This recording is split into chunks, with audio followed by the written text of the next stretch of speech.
Hi, in the last class we looked at the concept of electric field, and what we know is that the magnitude of the electric field due to a point charge varies inversely to the square of the distance. Now here, to visualize the nature of the electric field, Michael Faraday introduced the concept of line of force, or the more appropriate word to use is the field lines. Now here, suppose I have an electric field, something like this. So here I have not shown the direction of the electric field, but it shows the variation in the strength of the magnitude of the electric field. And suppose if I place a charge small q in this electric field, then what we know is that the charge small q will experience some force on it, and it will start moving in this electric field. Now for example, okay, let's consider the charge moving along this path PQR.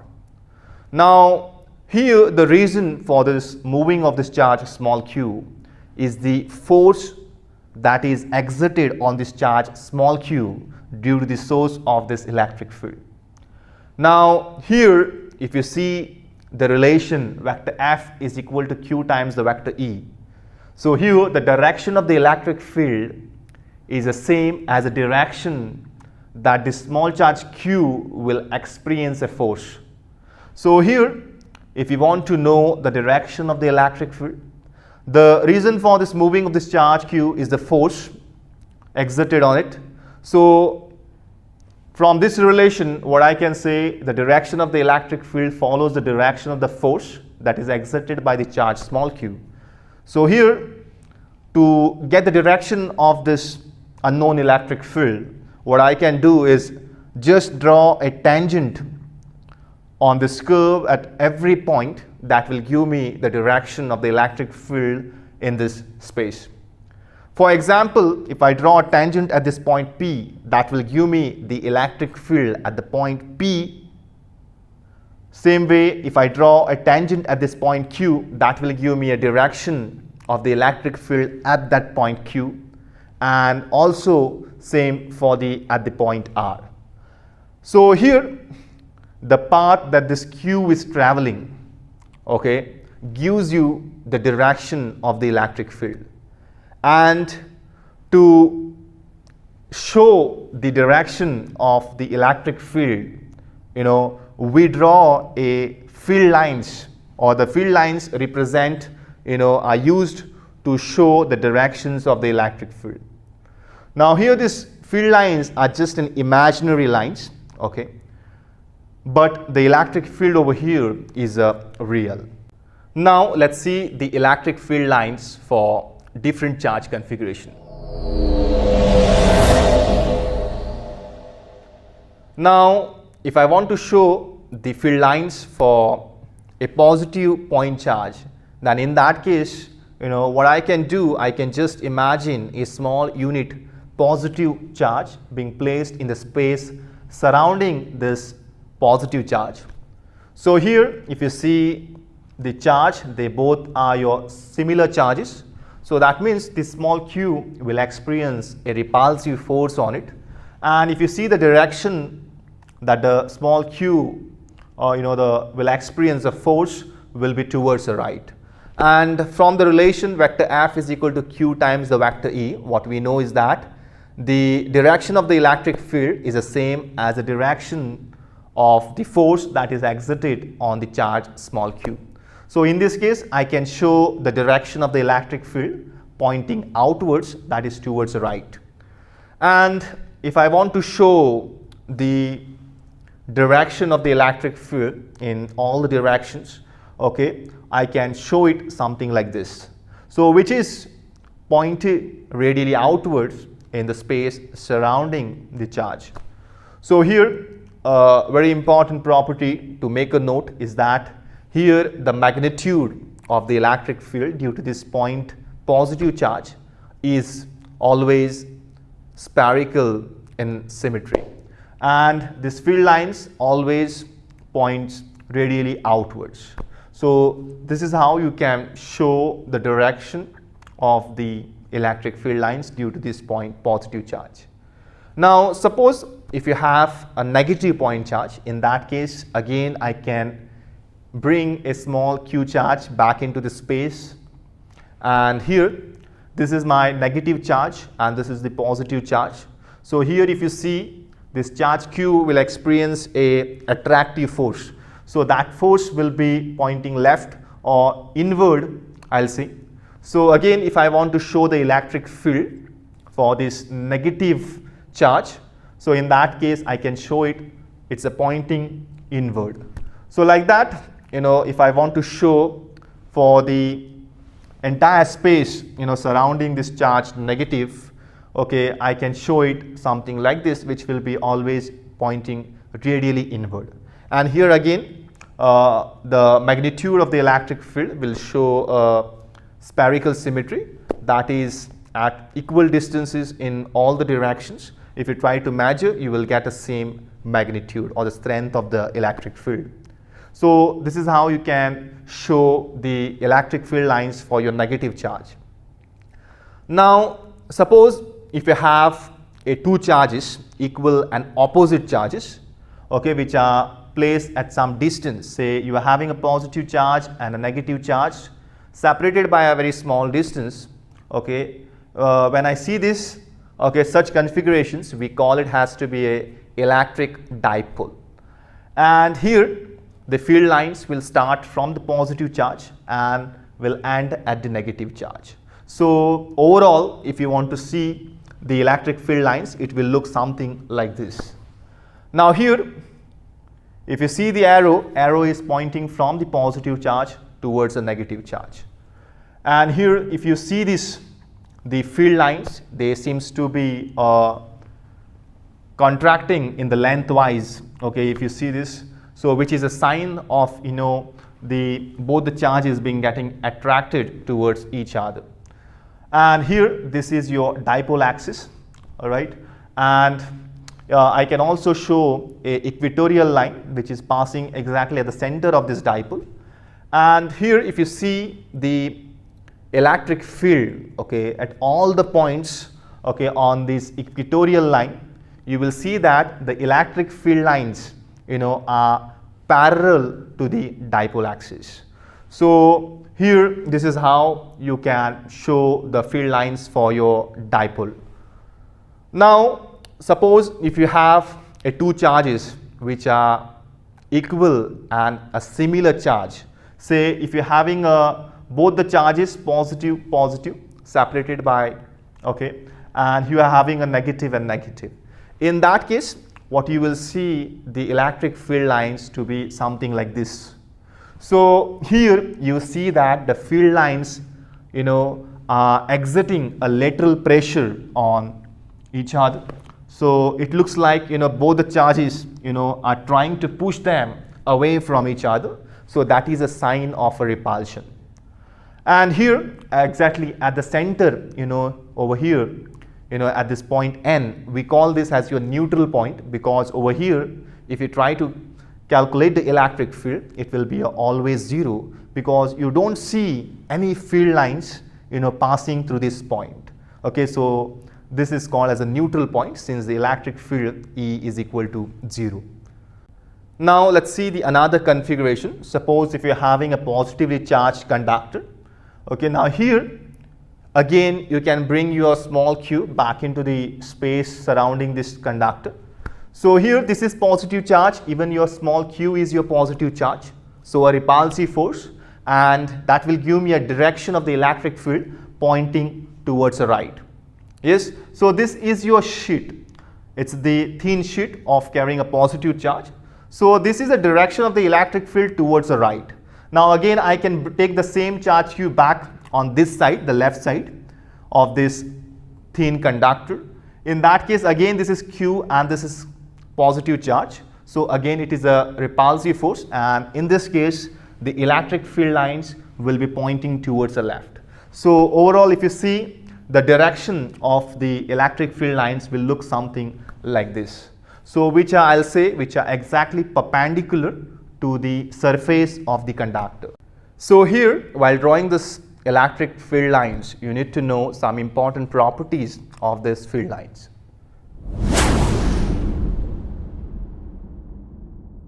Now here, for a dipole configuration, the electric field lines will always start from a positive charge and will end at the negative charge. Here you will never see a closed looping of the field lines, that is, you will never see electric field lines going from positive to negative and coming back from negative to the positive charge. So here you always see that the electric field lines starts from positive charge and ends at the negative charge. Now for a positive charge, a point positive charge, you will see that the electric field line starts from the charge and goes to the infinite.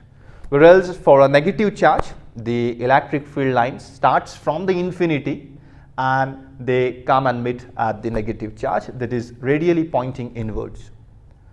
Now here, if you want to know the direction of this electric field, what you do, you just draw a tangent on the curve at all the points, okay, that will give you the direction of the electric field at every point in the space.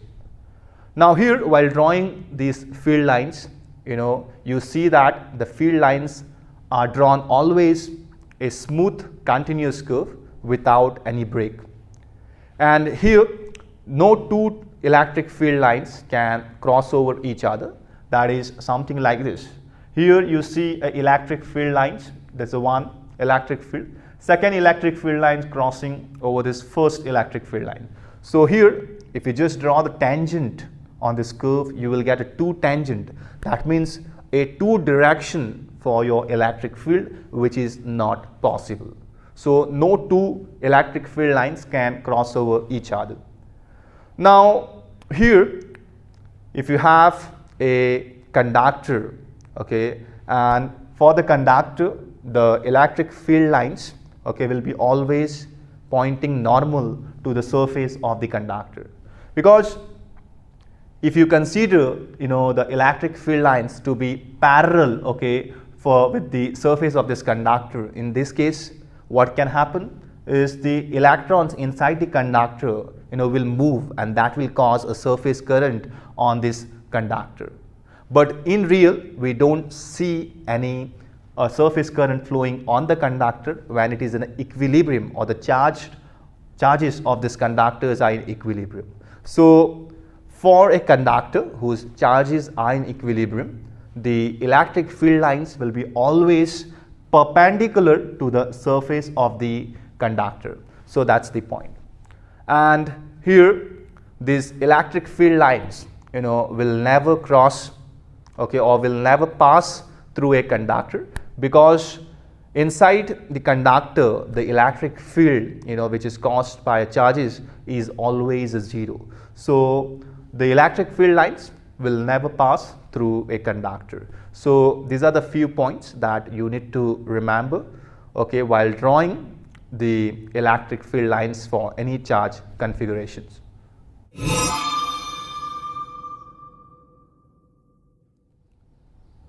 Now let's see the relation between the strength of the electric field and the density of the field lines. Now here, suppose you have a charge, say small q. So let this be a point charge small q, which is placed at a origin, say O. And here, let this be the electric field lines, which are pointing outwards, going to infinity. So these are my field lines.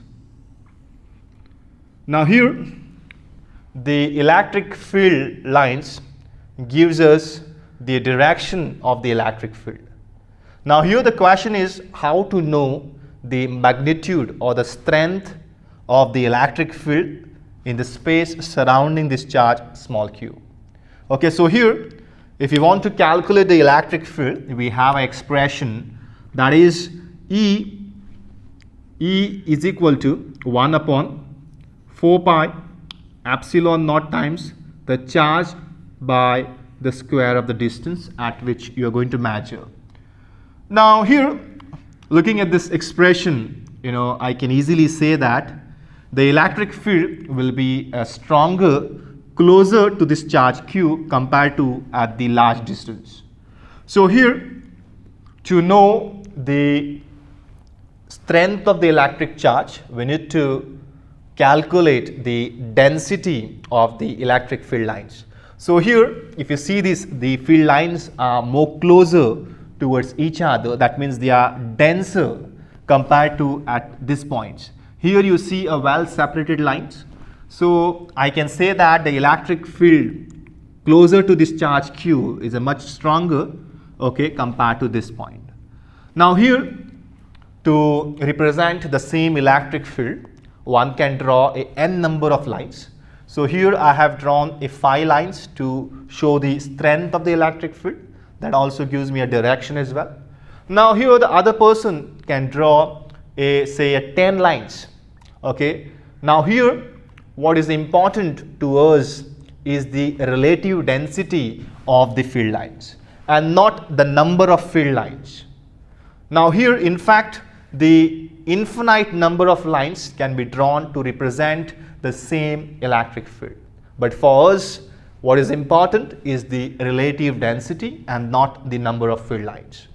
So here, if you want to know the density of the field lines, how you do it? You just count the number of lines crossing a unit cross-sectional area. So here, I'm going to choose a rectangular loop, of having a 2 rectangular loop of having an equal cross-sectional area. So here, I just take that loop and place it at point R. So let me point it over here. So let this be my point R. And I just put it over here like this. So this is my rectangular loop. And the same size rectangular loop, I just take it and place it somewhere at other location in the space. So let me place it here. So I'm just choosing the same rectangular loop and placing at point, say, S. Now here, if you count the number of lines that are passing through this unit cross-sectional area, is the number of lines are 3, compared over here it's just 1.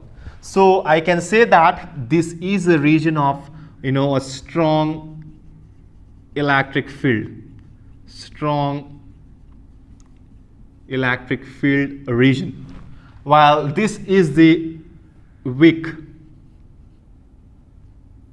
Here it's the weak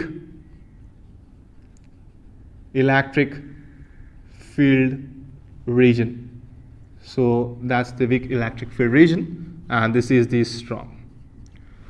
Or here I can say that the density, here the strength of the electric field, I can say that the strength of electric field is directly proportional to the density of field lines. And how to calculate the field lines? It's just the number of lines cutting this unit cross-sectional area, and you see that this cross-sectional area, you are placing it exactly perpendicular to the field lines. So that is, if suppose this is your surface area, cross-sectional surface area, you see that the field lines are coming exactly normal out from the surface area. So that's the relation. Now here, let's again check the consistency of the inverse square law with the field lines. Now here what I have shown you, the field lines, these are in your 2 dimensions. But actually in real, the electric field strength, varies in a 3-dimensional space, and it might look something like this.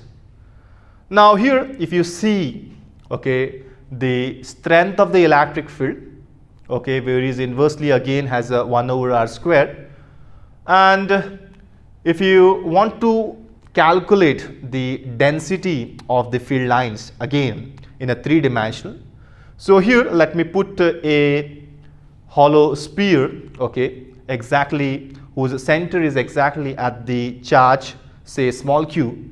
Now here, if you see the area enclosing the charge small q is given to be as 4 pi r square. So what I can say is that 4 pi is a constant. So the area that is enclosing this charge small q is directly proportional to the r square.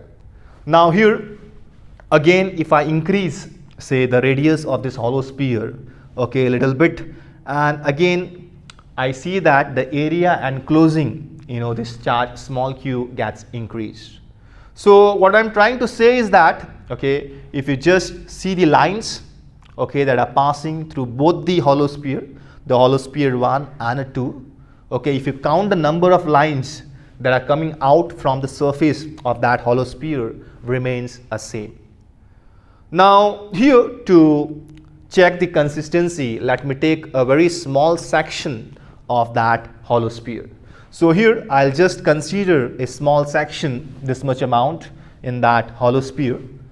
Now when I see this, okay, for a 3-dimensional, okay, that top part, what you see of that region, whatever the section I have chosen, is a plane surface, okay, and let r be the distance, okay, from that plane surface, which is exactly perpendicular, and the angle that is forming, we call it as a solid angle, and we represent it as by delta omega, which means a very small angle I choose, okay.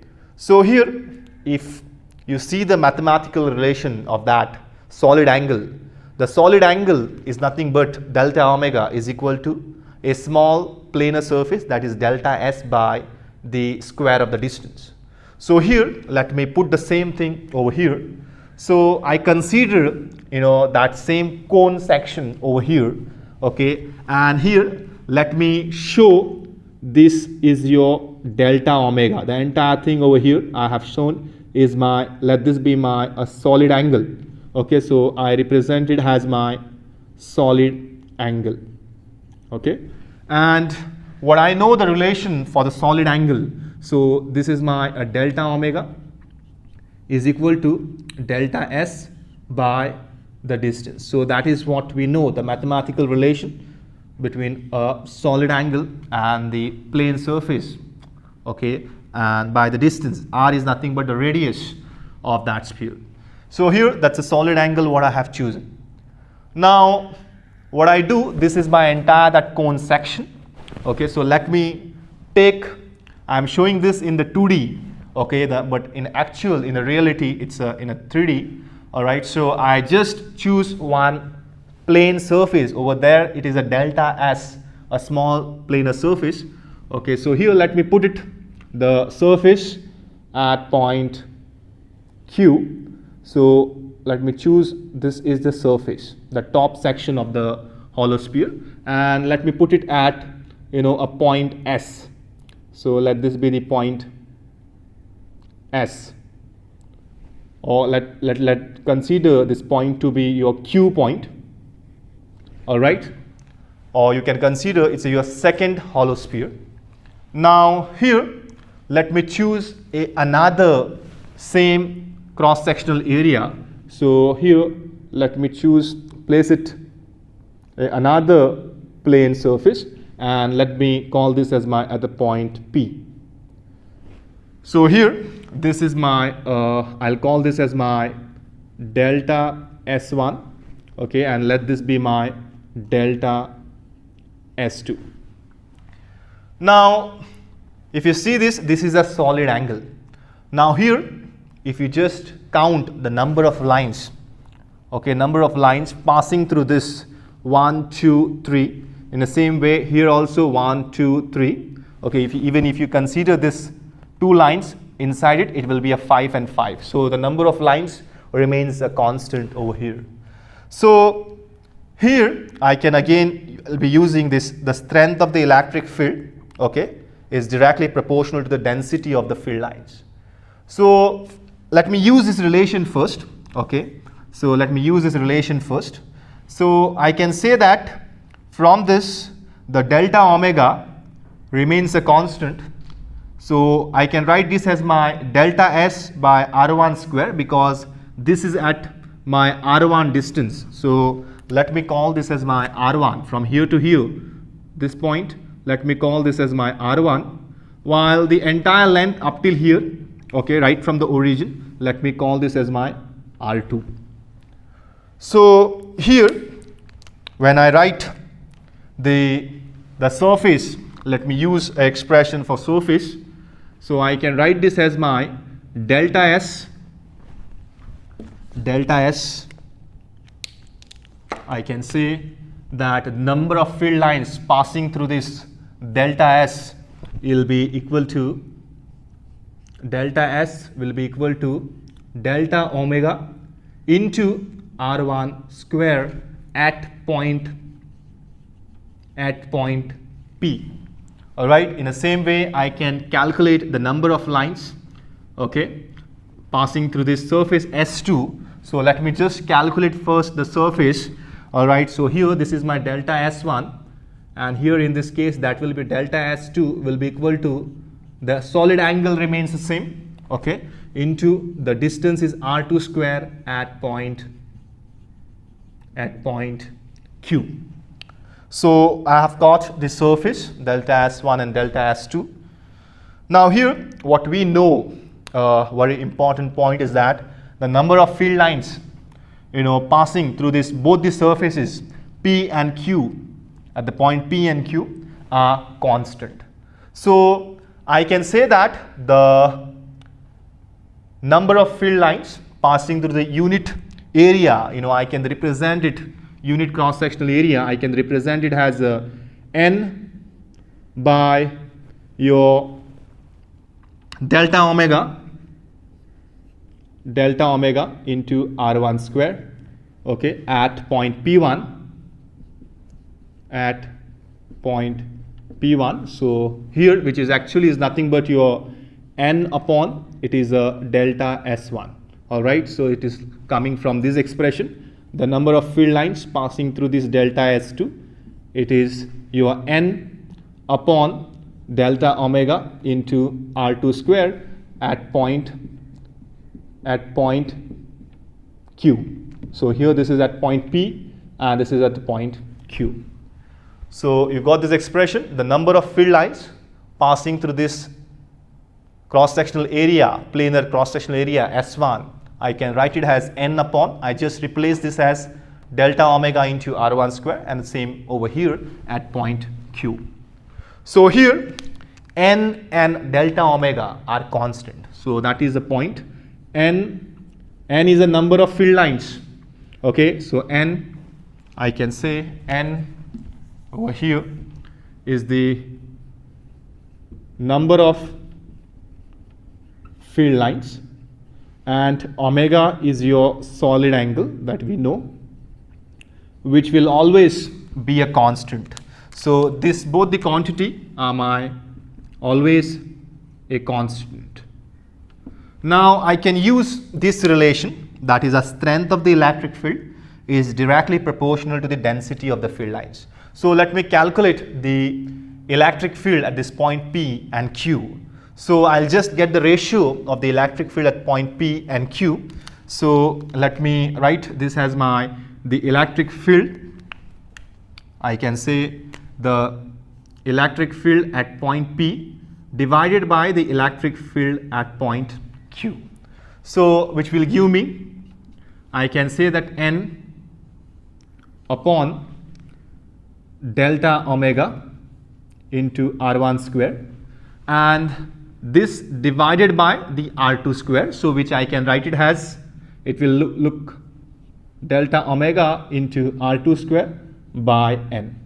So here N and N will get cancelled because it's a constant, omega and omega will get cancelled, and what you are left with is the electric field at point P divided by the electric field at point Q will be equal to R2 square by R1 square. So that's the relation. Or else the electric field at point P, if you see the distance, it's the R1. So I can say, in general, I can say that the electric field at a point P is equal to 1 upon R square, R1 square, and electric field at a point Q is equal to 1 upon R2 square. Okay, so these are the relation. Or in general, I can just say that the electric field E, the electric field E, I can say that electric field E is inversely proportional to the 1 over R square. So that proves the consistency of the electric field, with the density of the field lines. It says that electric field E is inversely proportional to the 1 over R square from this relation.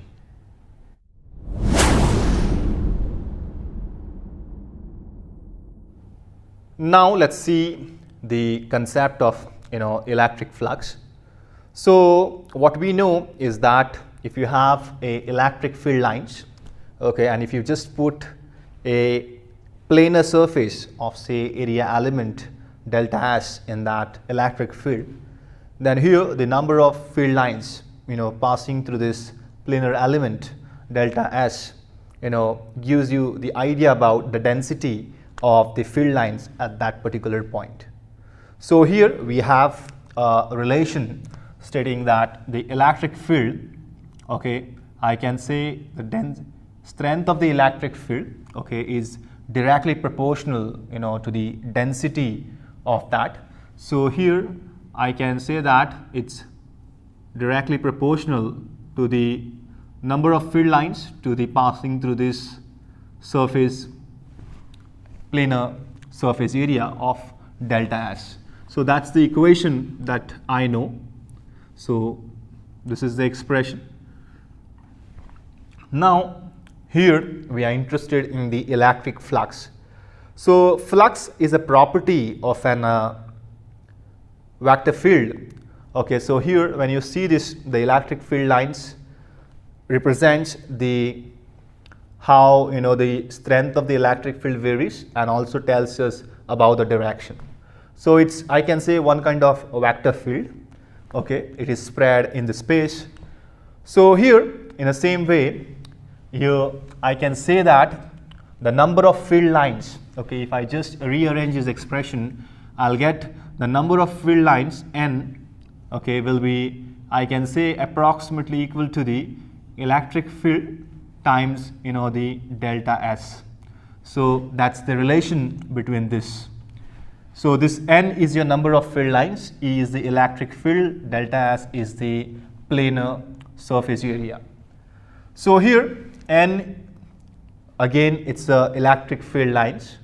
So and when you see the definition of an electric flux, okay, so it also measures the number of field lines passing through that unit cross-sectional area. So here this n, I can replace it, I can call this as a flux, and so here I can say the electric flux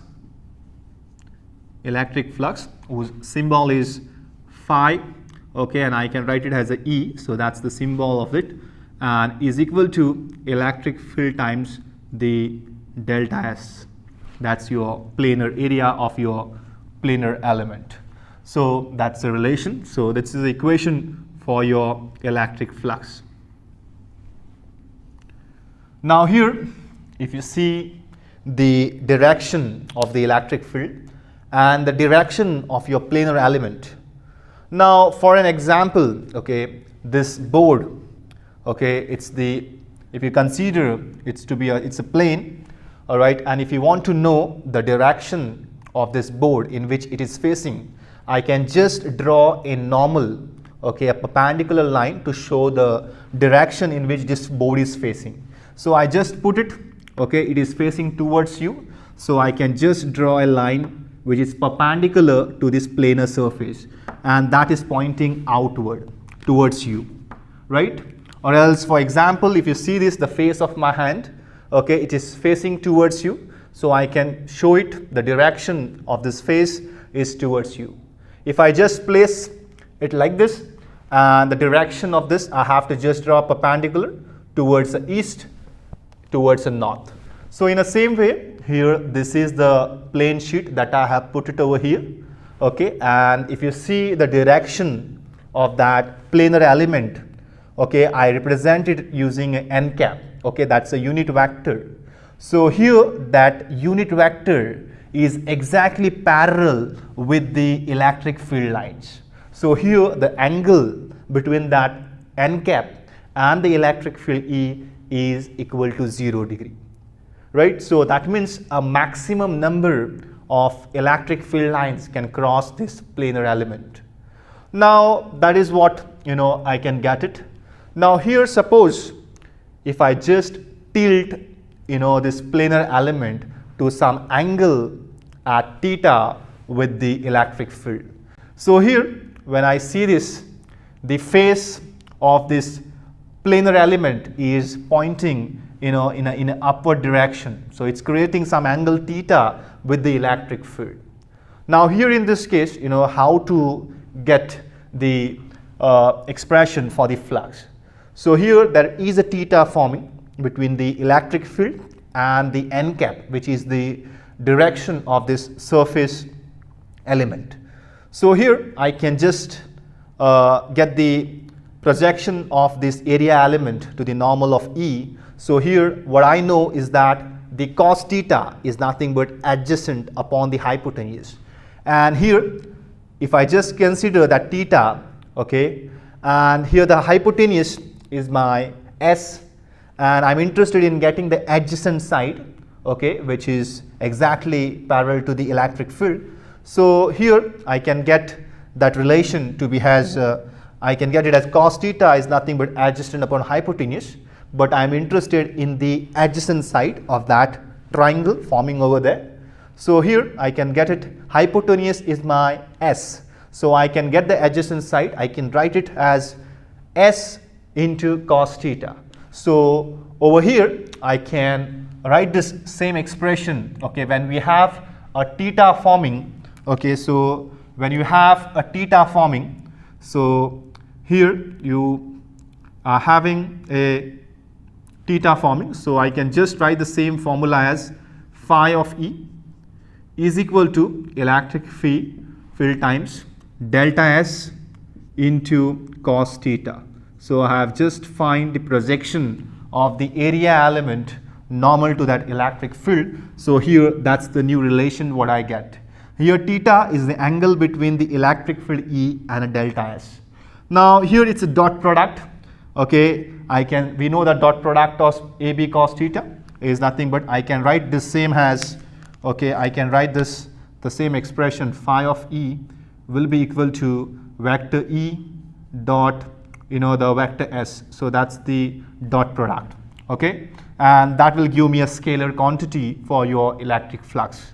It's like if you are having a water flowing, okay, a water flowing, and if you just hold one ring, okay, at that point, now the amount of water that will pass through this ring, okay, will depend on how you are holding this ring, correct? Suppose if you are holding it like this, okay, then in this case the amount of water that will be flowing from one side to the other side will be less compared to, you know, when you hold the same ring something like this. So that is exactly what is happening. So let's consider this here in this case the theta is equal to 0 degree. So that means a maximum electric field lines will pass through that planar element delta S. While when you have a theta is equal to 90 degree, okay, suppose that n cap is forming a 90 degree with the electric field, in that case the cos of 90 will give you 0 and will not be enough electric field lines passing through that the planar element. So that's the answers, you know, you will be getting after substituting the theta. Now here, okay, if you see the direction of the normal that you are drawing, here when you have a planar surface, you know, the direction of the normal can be in two directions, right? One, it can go in the towards pointing outwards. The other direction of the normal can be shown pointing inwards. So here which one to take? Now here you see that you are taking always, the direction of the outward normal, that is coming out, okay, in the direction of this electric field which is coming outward, you need to consider that as your normal. So that's the one point to make a note. Now here, okay, suppose if you have a non-uniform electric field. So let's consider a non-uniform electric field. Suppose if you have a non-uniform electric field. Now here in this case, what I do is that, suppose here that you are having a electric field. So what I do is I just consider any closed surface. So let this be my closed surface. Okay, so here I'll call this as my a closed surface S. So this is my closed surface S, which I have placed in this electric field region. Now here, to calculate the electric flux, okay, what I can do is I can just, this is my curved closed surface, I can just consider it to be into a smaller section, or so here I just consider, I just divide it into a smaller part. So here let's consider this is my small piece planar element delta S.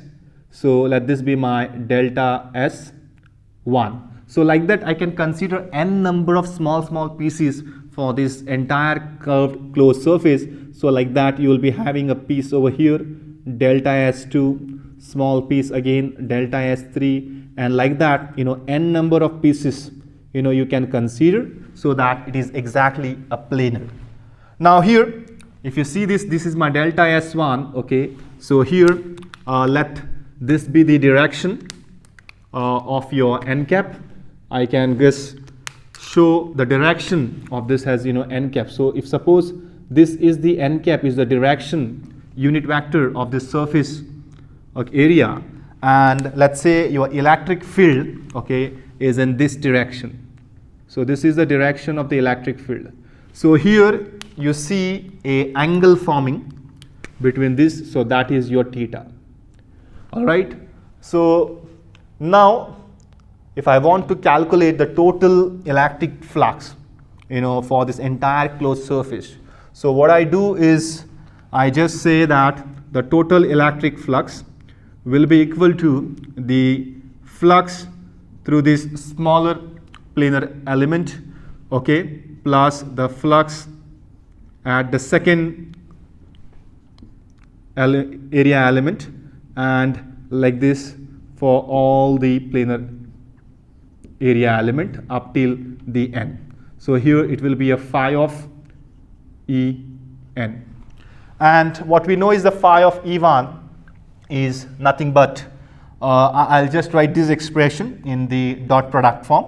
Okay, so here what I get is the flux phi E will be equal to vector E1 dot delta S vector S1 plus vector E2 into delta S vector 2 plus vector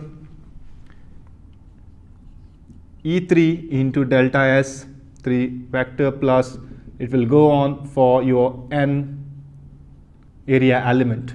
So that is delta S into n, so that you will get it like this. Now in general I can write this as my expression to be the total flux phi of E will be equal to, I can put it under a summation sign, I is equal to 1 running to n, and I can represent it E of I to delta S of I into vector. So this is a general form that I can write. So that's the expression you will be getting. Now here I said I'm considering a n number of smaller area element. Okay, so here when I say that the n, okay, I say that the n, if I just consider n going to infinity, that means this delta S, okay, will tend to 0, correct? So n going to infinity will give me the delta S, going to 0. So in that case I can just again write the flux, electric flux is equal to summation of I is equal to 1 going to n, and here I can say that n tends to infinity, your delta S will go to 0. So here I can write it as electric field E into I into delta S I. So which I can again rewrite into the surface integral, the same expression, okay, and you will be getting the final expression to be as a flux. I can write it as a phi of E will be equal to surface integral into electric field dot vector ds. So that's the final expression I'll be getting. So here what it tells us is that whatever the surface is, whether it's a closed surface or else an open surface, the total electric flux will be always surface integral of the electric field times the vector ds. So that's the expression you will be getting to calculate the overall total flux for your entire closed surface. Now here the unit of the electric flux, okay, if you want to know the unit of electric flux,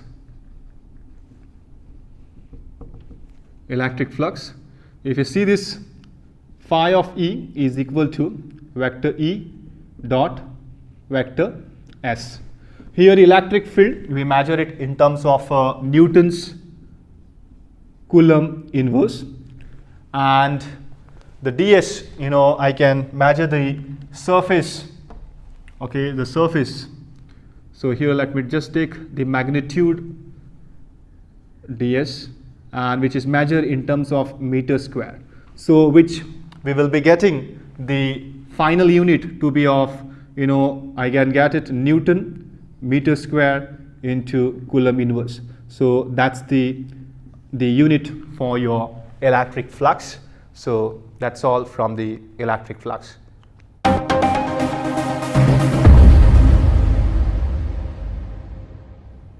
Now here in this question, the 2-point charges Q1 is equal to 16 microcoulomb and Q2 is equal to 4 microcoulombs are separated in vacuum by a distance of 3 meters. And we are told to find the point on the line between this charge where the net electric field is 0. So here the system that is given to us is of, say, you are having a one charge, that is a charge Q1 of having a value of 16 microcoulomb. So let me say it as 16 into 10 raised to minus 6 coulomb, and which is separated by a charge. So you have another charge, say charge Q2, whose value is 4 microcoulomb, 4 into 10 raised to minus 6 coulombs, and both the charges are separated by distance of 3 meters. So that's the 3 meter distance. That's the separation distance. Now we are told to calculate the point where the net electric field is going to 0. So both the charges will produce an electric field in its space. So we need to calculate where it is going to be 0. Now both the charges are my like charges, and if you know the electric field lines, when you have two similar charges, they will exert a lateral pressure and they will move away, okay, as if they're trying to push each other, right? And when you have two equal, okay, similar charges, you will get the neutral point exactly at the center, where the electric field E is going to be 0. So that is what we know. But here in this case, the charges are not same. Here you are having a 16 microcoulomb and this is your 4 microcoulomb. But now what we know is that, okay, in order to get the net electric field to be a 0, you see that the magnitude, I'll say the magnitude, to get electric field to be 0, so say to get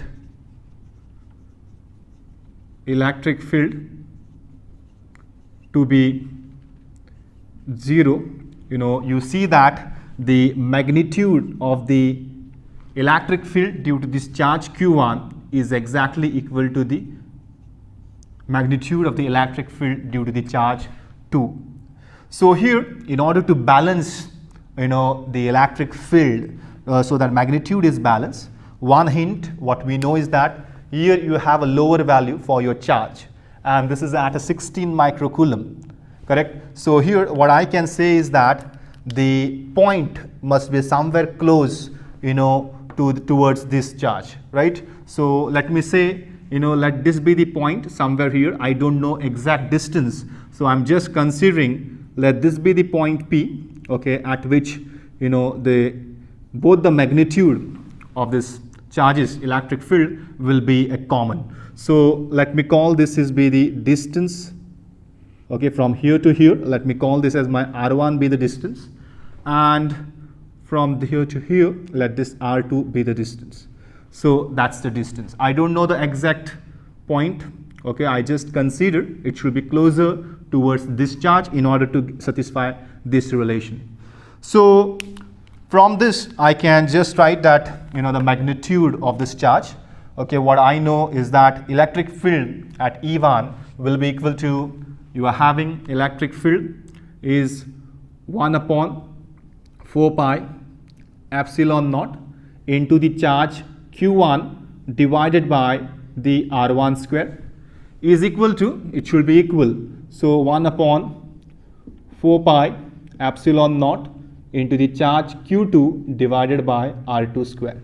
So here this will get cancelled, common term.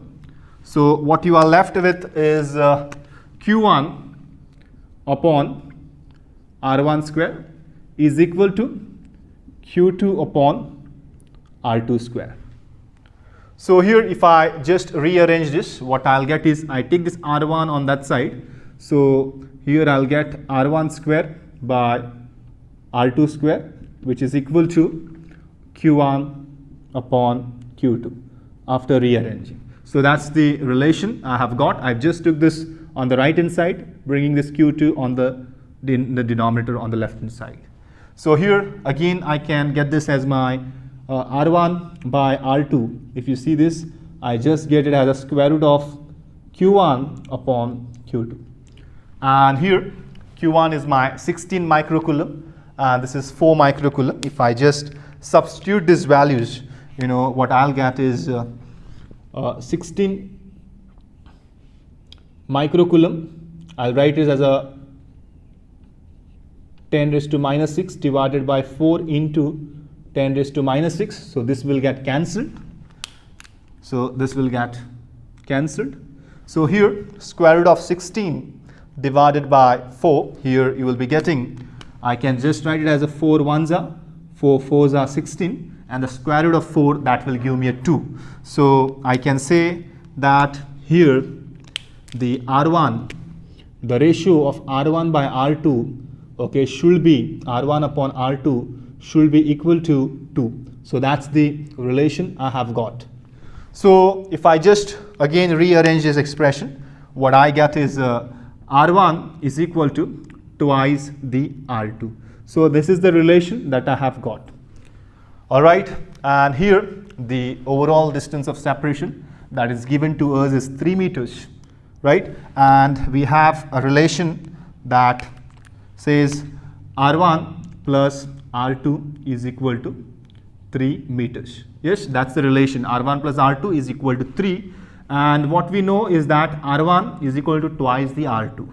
So here I can say that the R1 will be equal to 2 meters. So here I can say this will be equal to 2 meters, and R2 I can just substitute as a 1, and that will give me an answer to be a 3. So what I can say is that the point P will be at a distance of 2 2 meters. Okay, so this is your 1 meter. From 2 meters, R1 is equal to 2 meters from this charge Q1, and from this charge Q2, it will be at a distance of 1 meter. You will be getting here, this is the point where electric field will be equal to the 0. So that's how you need to solve this. So that's the answer for the question.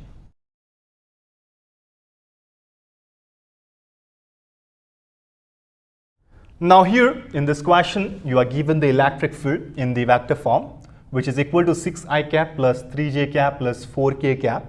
And you are told to calculate the electric flux through a surface area of 20 units in the YZ plane. So we are told to calculate the electric flux. So I have a relation to calculate the electric flux is phi of E is equal to vector E dot vector S. So that's the relation. And here in the question we are given, okay, so given is the vector form of the electric field. So let me write this as vector E is equal to 6I cap plus 3J cap plus 4K cap. So that's a given. And we are given the surface area, okay, the magnitude of the surface area. So S is equal to some 20 units. So we are not given the direction. So let's see how to get the direction for this surface area. So here I can just, let me just take a coordinate, three-dimensional. So here let this be my x-axis, okay, or let's say let this be the y-axis, let this be the z-axis, and let this be the x-axis. All right. Now here this surface area is in a YZ plane. So YZ plane means the plane will be like this. So this is my YZ plane. So let me shade this. So I can say, call this as this is my YZ plane. Correct? And the unit of that is given to us is 20 units. So that's the magnitude of this surface area in the YZ plane. Now you know how to get the direction of any surface area. Okay, so here this is exactly the surface of the board, right? So if you want to know the surface, the face of the surface area in which it is facing, it will be just perpendicular. You just draw a line perpendicular to the surface area, that will give the direction. And this is in the YZ plane, so the direction, the unit vector of this area will be in the x direction, pointing outward. So for the x direction, we have I cap. We have a unit vector of I cap, so I can write this as a I cap and write this as your vector form. While for the y, we have j cap, and for this, the z axis, we have a unit vector of k cap. So now I am having both the quantity in a vector form, and now I can substitute this. I am having the phi of E, the flux, electric flux, will be equal to 6I cap plus 3J cap plus 4K cap into, you can just write this as your 20I cap. So that's the substitution for that. Now here, what we know again is that the same formula I can write it as, let me show here. So here I have the phi of E, I can write it as E dot S into cos theta, right? So this dot product can be written as E dot S into cos theta. So here what I know is that if theta is the angle between the E and S, so here if theta is equal to 0, then the phi, I can say the phi, the electric flux, will be equal to the maximum E dot of S. These are the magnitude. In the same way, if theta is equal to 90 degree, that is the angle forming between them, then here phi of E, cos of 90 is 0, so that will give you 0. So that's the answer. So here, if you see this, when I multiply the 6 I cap into 20 I cap. So here I have I cap into I cap. Both are my unit vector of the x-axis. So the angle forming between them will be a 0. So I can multiply this. 6 20s are, it will give me a 120 units. 120 units. And here J, when you just take the dot product of J cap dot I cap, they are having the theta over here is equal to 90 degree. So the answer that will be a 0. Same way K cap dot I cap, the theta over here is equal to 90 degree, so 0. So in this case the theta is equal to 0. So the final answer that you will be getting, the electric flux will be equal to 120 units, which is your scalar quantity.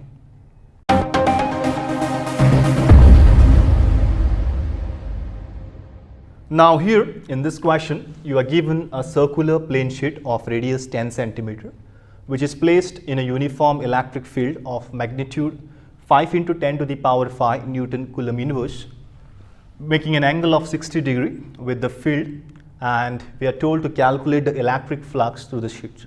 So here you are having a uniform electric field. So let this be the uniform electric field lines. Okay. So here this is your vector E, and whose magnitude is equal to 5 into 10 to the power 5 Newton Coulomb inverse. And you are given a circular plane sheet. So this is your circular plane sheet of radius, say 10 centimeters. Now let me show the side view. Okay, you are just placing this circular plane sheet in the uniform electric field. So I'll just show the side view. So let me place this plane sheet, okay, which is making an angle of 60 degree with the field lines. So when I place it, okay, it is going to make an angle of 60 degree. So let me show the angle here. It is going to make with this field lines is of 60 degree. So that's the angle. Now we are interested in the electric flux, and when I see the electric flux, what I know is vector E is equal to vector phi. The flux, electric flux, is equal to vector E dot vector S, which I can write it as phi of E will be equal to magnitude of the electric field into the surface area times the cos theta, where theta is the angle between the electric field and the surface area, which is pointing. So here I know the magnitude of the electric field. I know the surface area. Okay, so surface area of this circular plane sheet, I can write it as E is it into, I can write this as E into pi r square into cos theta. So that's the new equation, what I'll get, phi of E. Over here, this is the pi r square. And here the radius that is given to us in centimeters, so I need to convert it into meters. So when I convert this 10 centimeter, okay, I'll get it the 10 centimeter. Okay, I can write it as a 0.1 meter, right? So that's the substitution what I'll be doing. So here I just write this as a phi of E is equal to magnitude 5 into 10 to the power 5 into 3.14 into 0.1 square, and here we don't know what is the theta. Theta is the angle between the electric field and the unit vector, you know, of this surface area. So in the question that is given to us, this is a 60 degree. It's the angle forming between the plane surface area and your electric field, and not the normal of the surface area. So here I'm having this vector S. You know, this vector S, I can write it as S dot n cap, right? Where the n cap is a unit vector which is pointing normal to the plane surface. So we need to calculate the angle, okay, between them, right, n cap and your electric field. So if this is 60 degree, what I know is that from this the n cap is always a line drawn perpendicular to the surface area. So if I just draw a perpendicular line, you know, I'll be getting a line like this. And here I'm interested in measuring the angle between the, let me call this as my n cap, and here you are having a electric field vector E. So I'm interested in measuring the angle between this. And how to get it? If you see this, this is my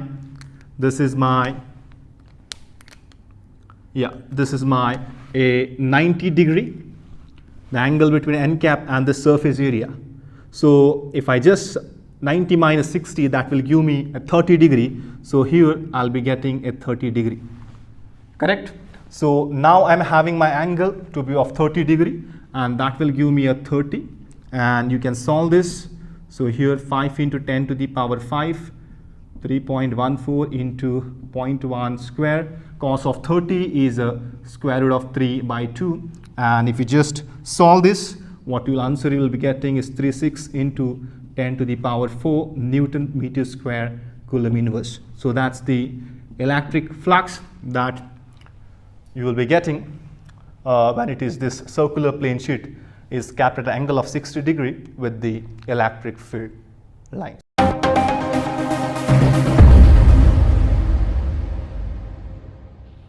Now here in this question, there are three positive charges of equal value Q which are placed at the vertices of an equilateral triangle. And here the question shows some 4 figures of the line of forces. So you need to pick a correct option out of this 4 options. So here when I see the option B and D, I see a field lines to be forming a closed loop, so which is not possible. So both the options B and D are completely wrong. Okay, electric field lines never forms a closed loop. So here I have option A and C left. So when I see the option A, okay, and I read the question, you know, there are 3 positive charges. So all the charges over here are your like charges. And here the field lines that are shown, you know, are completely wrong, because this is only possible when you have a positive charge and a negative charge. That is, a field lines will go from positive and end up on the negative charge. But here in this case, all the charges are your like charges. Okay, so that is completely wrong. So when I move to option C, I think this is your correct answer, because all the like charges will experience a repulsive force, and that is what exactly I see. You know, the field lines getting repelled, okay, exerting some pressure on them, so they are repelling each other. So I see that the option C is the correct answer for this question. Now what you take home today from this session is this few points of the electric field lines, which helps us in mapping the electric field lines for different charge configuration in its space surrounding. We here also learnt the electric flux, which basically measures the number of field lines crossing the unit cross-sectional area, which I can write it as phi of E is equal to vector E dot vector S. And here the same expression I can also write it as phi of E is equal to ES into cos theta, where E is the electric field, S is the surface area, and theta is the angle between the electric field lines and the normal that you draw, okay, which is perpendicular to the planar surface area. So that is the expression to calculate the electric flux. So these are the few points that you need to remember from this session. Thank you very much.